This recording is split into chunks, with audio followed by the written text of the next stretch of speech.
Я ловлю тебя ртом и глазами, ветер, мой морозный, прокуренный и сквозной.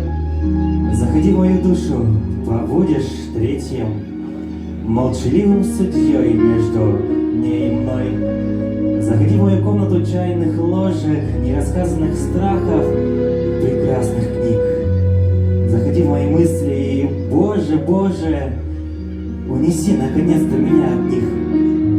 Знаешь, что я могу? Что осталось в силе, это будет не снег, тополиный пух. Я нашел выключатель зимы и пыли, раздраженных соседей и злых старух.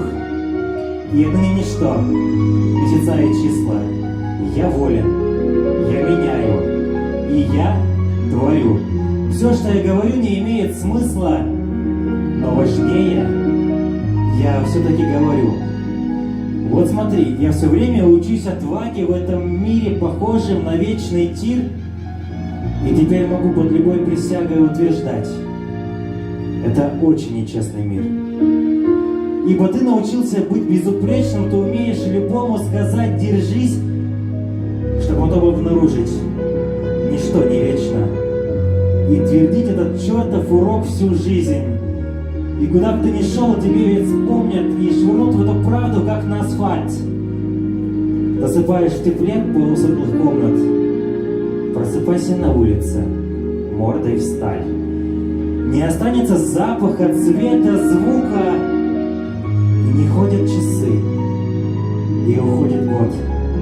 А когда ты кого-то берешь за руку, то на что ты надеешься, идиот? И поэтому будь для меня не старшим, это будет попроще и без потерь. Слышишь, время? И что? Ну и что же дальше? И что ты отнимешь у нас теперь? Сердце бьется на паузы и на такты.